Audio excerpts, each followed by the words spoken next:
Mga karawas, good morning po. Good morning. Welcome back po muli dito sa aming channel. Kamusta po tayong lahat? Ito another day and another house improvement. Kaya araw po ng Sabado. Ang petsa natin ngayon is sa June 28. June 28, araw ng Sabado. So, payroll. Mga karawas, ngayong araw nga po pala magkikita ulit tayo ng client owner natin dito sa project natin sa Riego de Dios. Ayan, mamimili po kami ng tiles. Tapos site visit na rin syempre ito sa pinagagawa niya po project sa amin. At yung ipapakilala po nilang aircon installer and supplier sa atin. So mag-uusap po kami para mapagplanuhan po ang lahat para sa location po na magiging outdoor and indoor unit. Ay mga karawa, sa project update tayo dito sa Riego de Dios project. Samahan niyo po muli kami ngayong araw ng Sabado. Enjoy watching po. Let's go. Tara. Weather natin Nandito nga pala tayo kila Master Batang. Yung regarding sa silicone sealant. Bali, nagkulang na tayo. Ay, good morning. Master Raya, good morning, Master Raya. Good morning. Master Batang, good morning. Good morning. Pre, yung silicone sealant, pabili ako. 3. Ayan na. Shout out kay Boom Boom. Boom, nag-almusal ka na, Boom? Apa. Morning, Vincent. Dalawa pa. Tatlo, hoy. Tatlo. Sabi mo, dalawa lang. May stock pa ba kayo, pare? Baka naman wala na. Meron. Meron. Sige. May gagamitin naman kayo. Sige. Ayan, bumili tayo kay Master Batang. Ayan na. Okay na po tayo rito. Yung regarding dito sa silicone, babayaran na po sana natin, pero sabi niya i-charge na lang po daw sa project natin sa Riego de Dios pag nagpagawa na si client. So ino-note na lang namin. So nakita niyo naman kung magkano ang presyo nito. Nasa 125 to 135 yata po ang isang bote nito. Yan, magdadala tayo ng tatlong piraso. Tapos mga karawa, si Master Batang nga po pala pupunta rin ng Riego de Dios kasi nag-request si client na pasukatan na yung mga aluminum projects natin doon para malaman niya yung costing. So let's go. Sana hindi naman po umulan, pero nakikita ko mukhang hindi na natin mapipigilan niya. Mukhang uulan talaga. Sana ambon-ambon lang. Tara. Bali, nandito na po tayo mga karohas. Ayan, sila Master Batang sumunod na rin. Sila client ngayong umaga. Yung sa supplier ng aircon and installer, siguro magsasabay na lang po sila. Sila Master Batang kaya nandito para makuha ni client yung estimation or rough estimation ng mga ipagagawa niya rito. Okay, bati muna tayo. Bati. Adonis, good morning. Good morning. Tsaka kay Kuya Boy, good morning po, Kuya Boy. Rusty, good morning.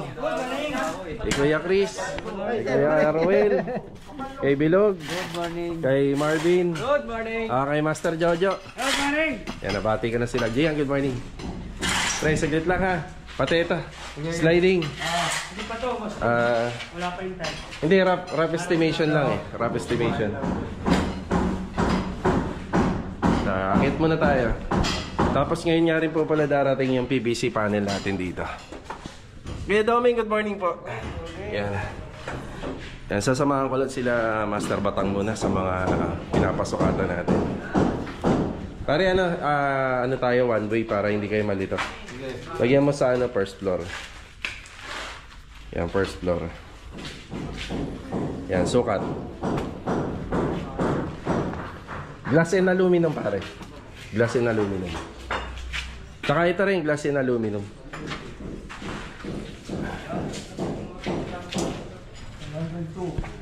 Tapos sa baba, pre, 210. TNB1. TNB1 first floor. Dito tayo.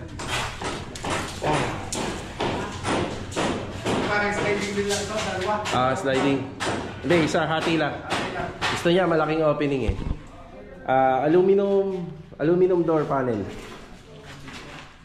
Yan. Tapos paglagay ka ng isang cabinet basin, hanging cabinet. Vanity.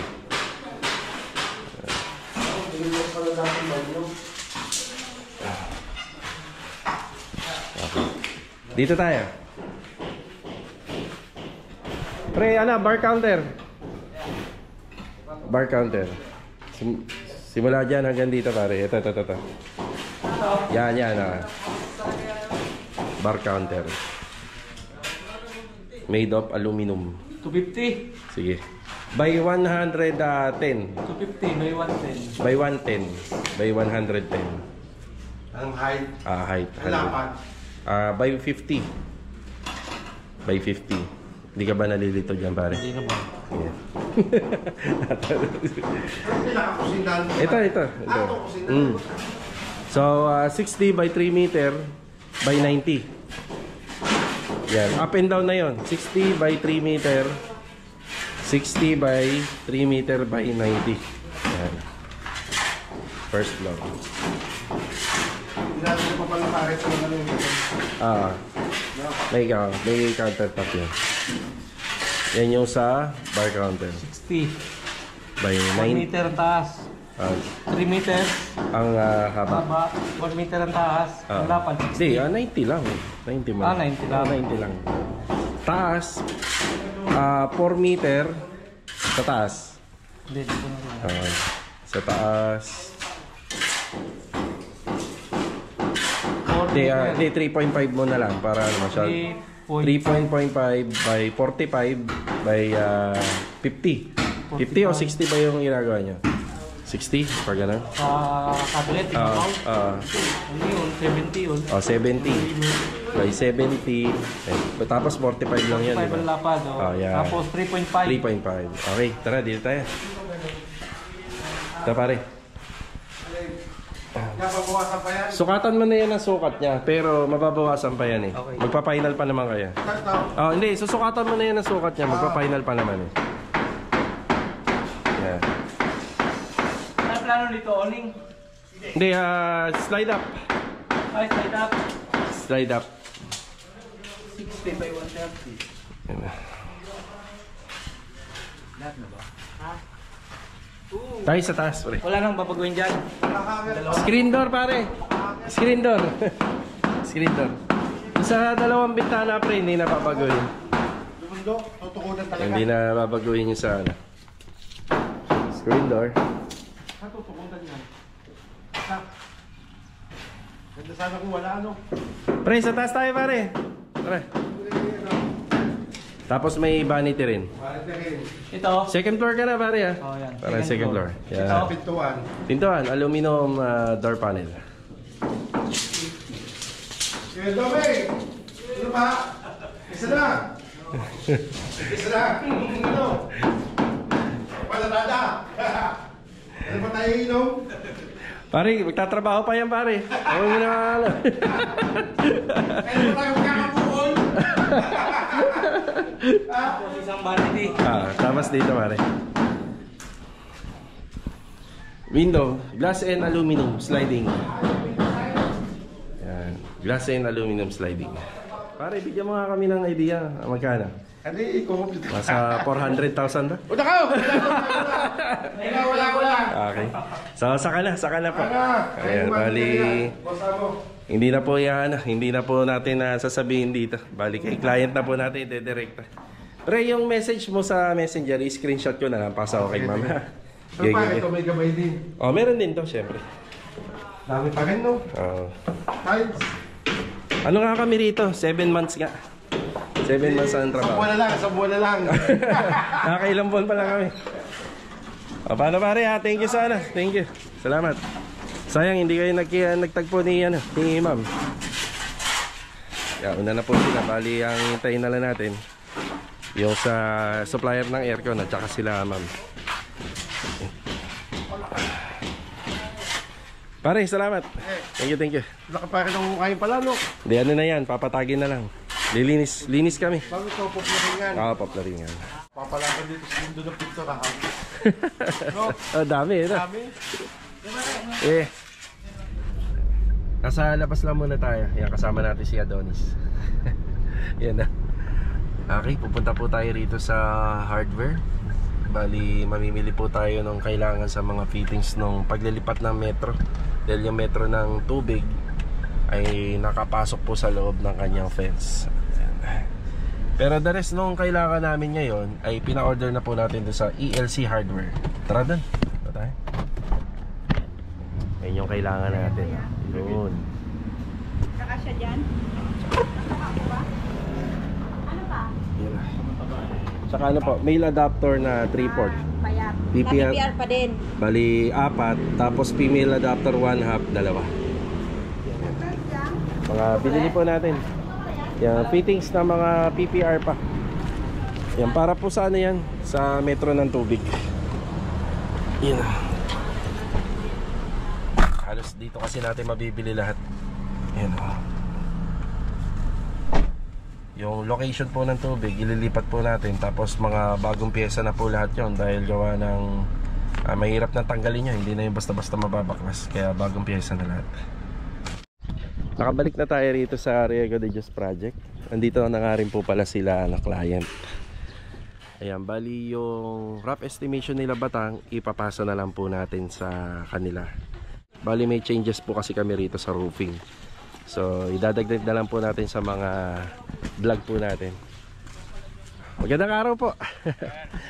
Hey, good morning. Nandiyan si client. Sir. Yan na. Naka-vlog ako ha. Okay lang. Tara. Eh sir, kakausapin natin si client regarding po sa... Ikaw lang mo mag-isa, sir? Lang? Ako lang sir, oo. Yung tao ko, ano eh. Habang nag-uusap po sila, sila Sir Jojo. Sir Jojo pala po yun, yung pumunta na mag-install at saka yung supplier nila ng aircon. Yan, habang nag-uusap sila. Ito, lilipat natin yung location ng metro.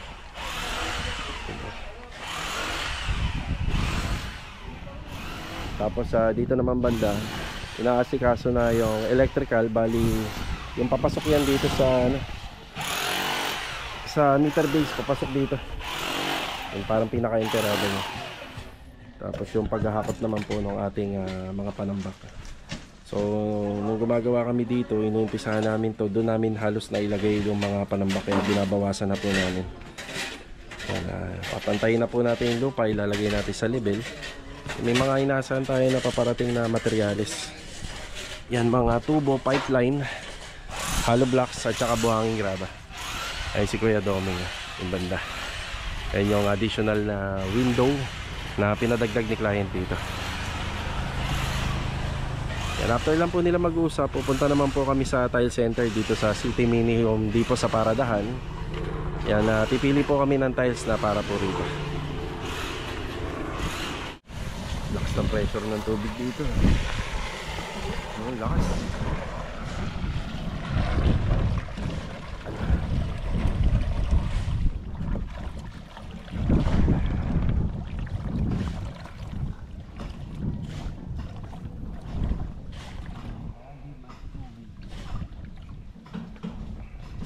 Asan yung hilo? Grabe.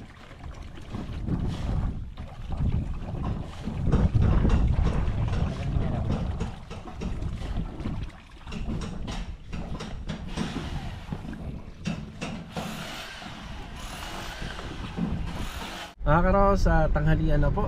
Bali, nandito tayo sa Paradahan. Papunta tayo dito sa City Mini Home Depot. Yan, dito balak bumili ng tiles nila client dito sa project natin sa Riego de Dios. Yan, bali, sasamahan po natin sila dito. Yan, check natin yung mga mapipili nilang tiles para sa kanilang bahay. Oh, yeah. Ayan. Ayan po sila. Okay, tara. Yan, namimili si ma'am ng tiles. So ito yung kailangan natin. Sa TNB muna at saka sa floor area. So dalawa yung toilet and bathroom nya. Nasa 100 yun, up and down na. Tapos yung sa floor area naman, halos nasa 300, up and down na. Tapos yun sa flooring ng TNB, nasa 18. Yung sa kitchen counter naman, balak ni client doon yung granite. Kaya hindi na natin sinama dito. Sinample natin ng tile si client. So ganito yung shade niya. Pagka nabuo, gusto ni client kulay puti pero may konting design. Ayan.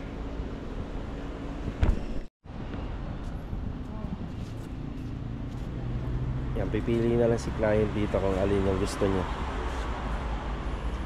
Ang parang random yung shade nito. Pero nagsimula naman siya sa right, papunta sa left pataas. Okay na kami dito. Tapos yung sa TND, ipakita ko lang sa vlog. Ito yung napili. Yan.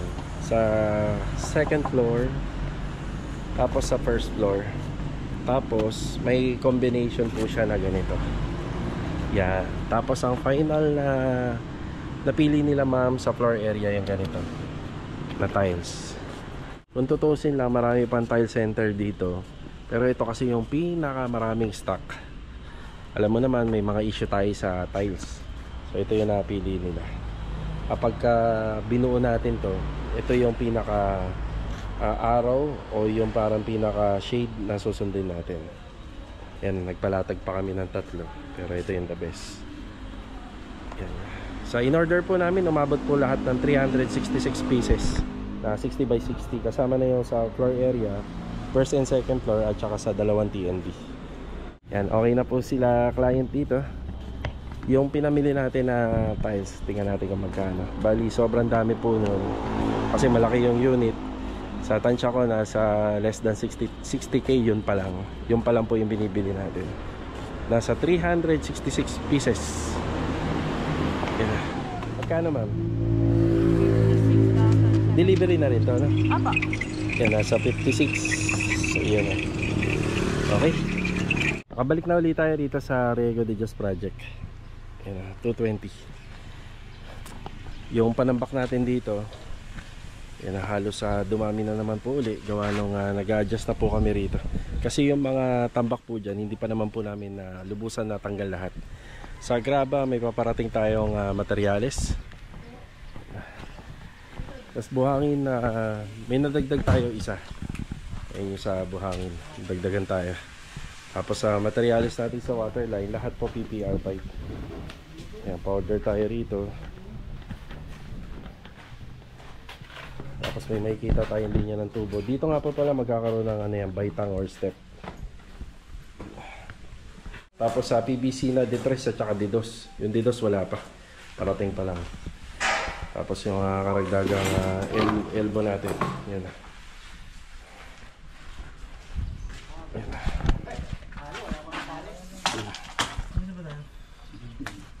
Yan, nagbabakal na po sila dyan. Tapos gravel bedding.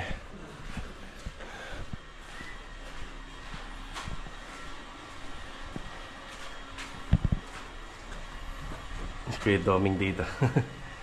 Ayan, tatapos na ni Kuya Doming niya.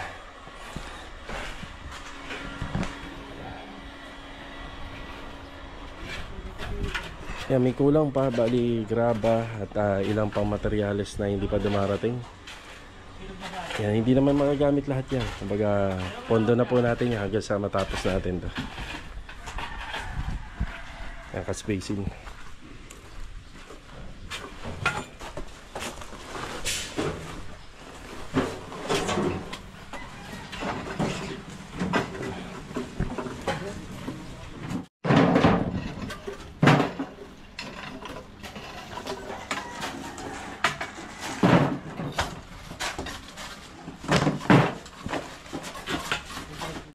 Yan, dumating yung PVC panel natin na gagamitin.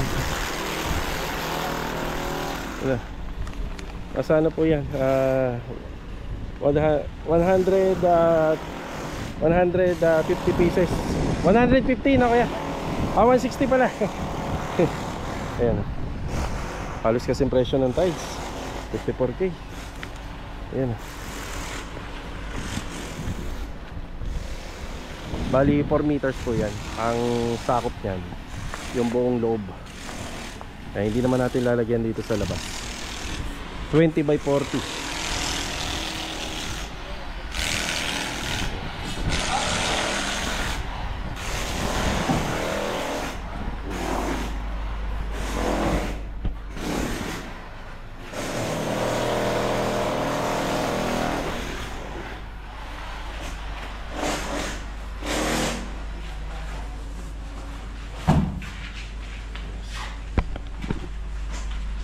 Okay na yung ating delivery. Yan, sila po yung nag-deliver ng ating PVC panel. Bali galing pa po yan sa Valenzuela. Ayan yung isa sa mga update natin. Pati yung nilipat nga rin po pala yung linya ng tubig. Yung pinaka metro niya. Dati yan nandito sa loob.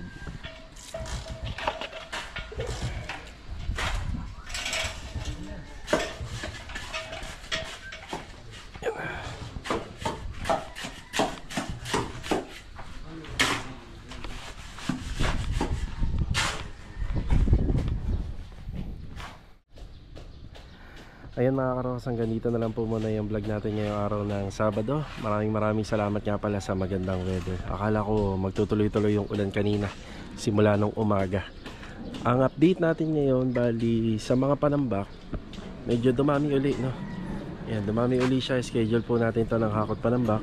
Meron pang ilan sa mga delivery natin ngayong araw ang hindi dumating. Graba at yung mga kakulangan pa doon sa pipe, wala pa, tsaka yung konting fittings. Ang mga nagawa rin po natin ngayon dito, yung linya po ng ating water line. So nilipat po namin siya dito. Yan, nandito na po siya sa labas. Pero yung metro niya, ikakabit na lang po natin sa mga susunod na araw na pasok po natin. Bali yung metro na lang po ang ikakabit po namin dito. Tapos yung sa kuryente, papasok po dito sa ating breaker, inaasikaso na rin. Tapos yung ating PVC panel dumating. Tapos yung sa mag-install ng aircon, bali nagpunta rin kanina. Nasamahan din natin si client din sa pagbili ng tiles para sa dalawang floor area natin, sa first floor, second floor, at saka sa mga TNB. Tapos yung PVC panel natin dumating din, at yung moldura natin para sa dalawang bintana sa taas at saka sa baba, ayan, tinatapos na nila Kuya Doming. Bali sa Monday itutuloy po natin yung assignment natin dito. Bali paglilinya po muna, water line, floor drainage. Tapos syempre kinukuha natin yung elevation ng ating flooring dito. May konting changes nga lang po pala dito sa ginawa nating roofing framing. Ang original na plano kasi niyan dapat may poste sa gitna. So gagawin po natin siya ng paraan para po kahit wala na po siyang poste sa gitna. So meron tayong mga idadagdag na materyales. Mga karos, hanggang dito na lang po muna yung update natin dito sa Riego de Dios. Hindi na ako nakapunta sa phase 6 at saka doon sa na project natin. Gawa ng medyo nagtagal po tayo dito. Yan, dito tayo nakatutok dahil maraming nangyari ngayong araw na to dito sa Riego de Dios project. Yan o. Mabol yung delivery. Ayan. Ayan, bago mag-uwian, dumating. Bali ito, habol tayo mga karos mula sa tanong ni Jen Bass. Kung meron na daw bang dating pintura ang isang pader, ano daw ba ang dapat na ipahid? Pag sinabing pader, yung mga ganyan, mga flat latex ang kadalasan na ipinapahid dyan. Ngayon, kung makikita nyo naman sa mga project namin, napahira na po namin ng finishing touch po yan, which is semi-gloss. Semi-gloss lang din po yung pampalo up na pintura, pero depende po yan. Kung ang pader ay matagal nang may dating pintura, dapat mo na po siyang applyan ng flat latex. Tapos, saka ka mag-paint ng finishing paint. Kung semi-gloss man yan or hindi. Or kung matte man yan or hindi. Tapos, naka-acrylic emulsion, saka nyo po pahira ng emulsion.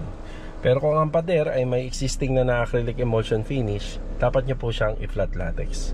Pinakamagandang tip ko sa inyo, lihain nyo muna at linisin para walang alikabok.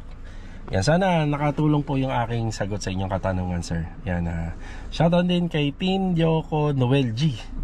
Yan sabi niya, kaysa ibili daw ng mixer, ibili na lang daw ng e-bike. Siguro napapansin niya yung mga kasama natin dito, mga nakabike lang. So ito, laging nanonood to si sir. Tapos mula naman kay Julian Yu 1F. Ayan, yung tungkol naman po sa curtain rod at saka sa kortina, ang pinaka the best way para hindi na po magtabas po ng kortina, iangat na lang po yung curtain rod. Hindi na tayo gagastos at mas mabilis na paraan pa. Bali, ayun lang sa mga nagpa-shoutout at saka sa mga nag-comment. Yan, sana nagsagot ko yung inyong mga katanungan.